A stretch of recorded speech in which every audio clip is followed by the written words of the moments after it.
Welcome to மகள் YouTube channel. இன்றைக்கி நம்ம என்ன பார்க்க போகிறோம்னா கீ ரைஸும் அதுக்கு வந்து சைட் டிஷ் வந்து ஸ்டஃப்டு எண்ணெய் கத்திரிக்காய் வந்து பார்க்க போகிறோம். ஆனால் இன்றைக்கி நான் அப்லோட் பண்ணுறது வந்து வெறும் கீ ரைஸ் மட்டும் பண்ணுறேன்.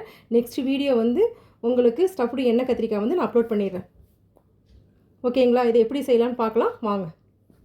இன்றைக்கி கீ ரைஸ் செய்ய போகிறோம். அந்த கீ ரைஸுக்கு தேவையான பொருட்கள் வந்து ஆனியன் நறுக்கி வச்சுருக்கேன். சரிங்களா? 2 ஆனியன், பெரிய வெங்காயம், தக்காளி 2, பச்சை மிளகா, புதினா, கொத்தமல்லி கொஞ்சம் நறுக்கி வச்சுருக்கேன், ஒரு கைப்பிடி.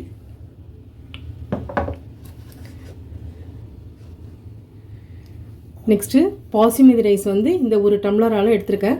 சரிங்களா? ஒரு கிளாஸ் எடுத்திருக்கேன். அதுக்கு 2 கிளாஸ் தண்ணி ஊற்றி இதை ஊற வச்சுருக்கேன் ஒரு ½ அன் ஹவருக்கு முன்னாடி.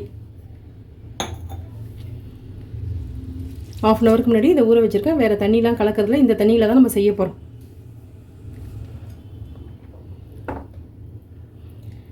நெக்ஸ்ட்டு தேவையான அளவு நெய்யில் தான் நம்ம இன்றைக்கி சாதம் செய்ய போகிறோம். எண்ணெயெலாம் கிடையாது, ஒன்லி நெய் மட்டும்தான். அதுக்கு முந்திரி போட போகிறோம், ஒரு 20 முந்திரி.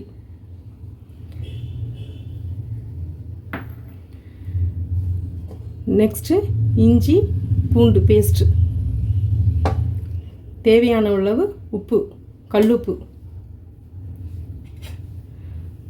தாளிப்பதற்கு மசாலா, பிரிஞ்சி இலை, ஏலக்காய், கிராம்பு, அன்னாச்சி பூ, கல்பாசி, பட்டை. சரிங்களா? எப்படி செய்யலான்னு பார்க்கலாம் வாங்க. இப்போது ஸ்டவ் ஆன் பண்ணிவிட்டு ஒரு குக்கர் வச்சாச்சு. இப்போது குக்கர் சூடாயிடுச்சு. அதில் இப்போ நம்ம எடுத்து வச்ச நெய் சேர்த்துக்க போகிறோம்.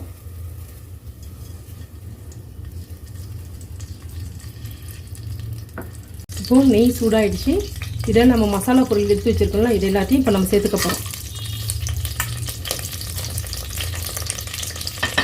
ஒரு ஸ்பூன் சோம்பு விட்டுட்டேன், இந்த சோம்பையும் சேர்த்துக்க போகிறோம். இதை நல்லா இப்போ நம்ம வறுத்துக்கலாம்.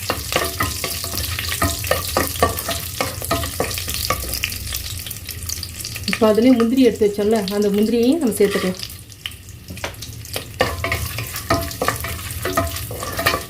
நெக்ஸ்ட் இதில் இப்போது வெங்காயம் சேர்த்துக்கலாம். நல்லா பொரிஞ்சிருச்சு. இப்போது வெங்காயம் சேர்த்துக்கலாம்.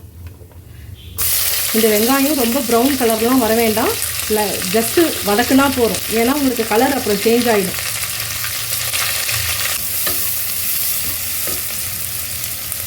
இப்போது வெங்காயம் வதங்கும் போதே நம்ம உப்பு சேர்த்துடலாம்.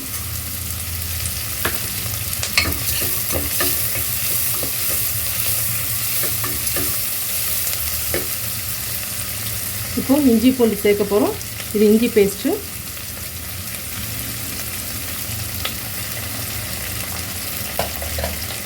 நெக்ஸ்ட்டு பூண்டு.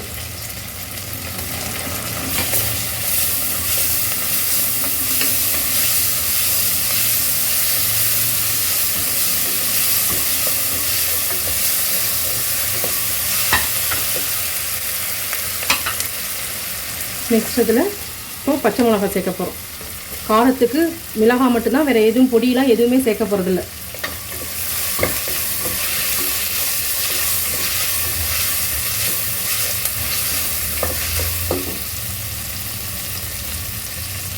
நெக்ஸ்ட் இதில் புதினா, கொத்தமல்லி தழை சும்மா ஒரு கைப்பிடி வச்சுருக்கேன், அதை சேர்த்துக்கலாம்.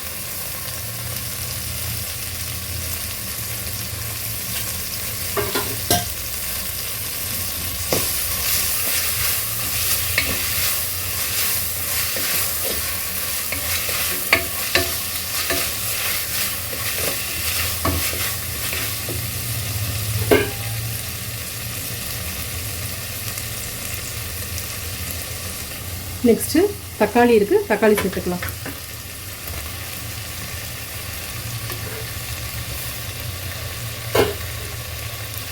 இப்போ இதெல்லாம் ரொம்ப குழைவாக ஆகணும்னு அவசியம் கிடையாது, ஏன்னா உங்களுக்கு கலர் சேஞ்ச் ஆகிடும்.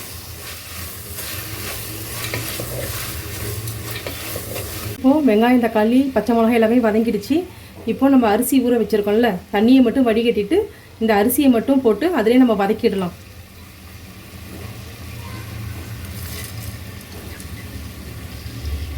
அப்போ தான் உங்களுக்கு நல்ல வாசனையாக இருக்கும்.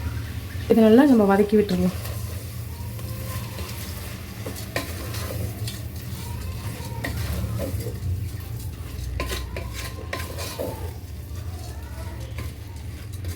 இது ஒரு 5 மினிட்ஸ் நல்லா வதங்கட்டும். இப்போது அரிசி நல்லா வதங்கிடுச்சு சரிங்களா. கலரும் சேஞ்ச் ஆகலை பாருங்கள். இந்த ஸ்டேஜில் நம்ம தண்ணி களைஞ்சி வச்சுருக்கோம்ல, அதை நம்ம விட்டுறலாம்.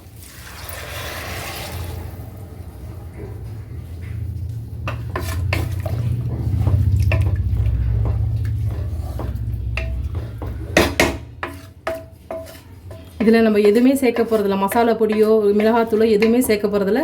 பச்சை மிளகா மட்டும்தான் அதுக்கு காரத்துக்கு.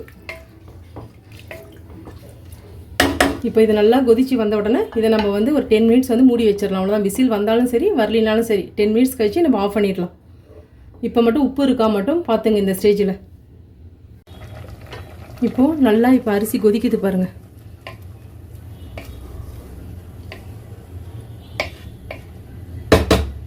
இந்த ஸ்டேஜில் நம்ம மூடி போட்டுடலாம்.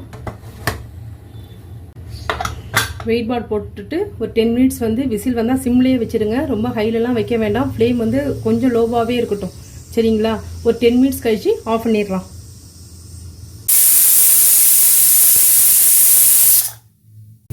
இப்போது ஒரு விசில் வந்துருச்சு சரிங்களா. இன்னும் ஒரு 5 மினிட்ஸ் கழிச்சு நம்ம ஆஃப் பண்ணிடலாம். இப்போ ஒரு 5 மினிட்ஸ் ஆகிடுச்சு. ஒரு விசில் வந்துருச்சு. இப்போது நம்ம ஆஃப் பண்ணிடலாம் ஸ்டவ்வை. அவ்வளோதான். இதில் விசில் அடங்கினோன்னே நான் ஓப்பன் பண்ணி காமிக்கிறேன். இப்போது ப்ரெஷர் அடங்கிடுச்சு. இதை இப்போ நம்ம ஓப்பன் பண்ணிடலாம்.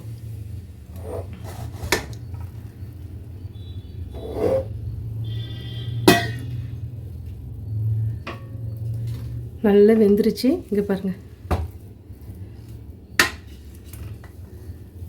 எண்ணெய் எதுவுமே சேர்க்கல, வெறும் நம்ம நெய்யில் தான் சேர்த்துருக்கோம். நல்லா சூப்பராக வந்திருக்கு.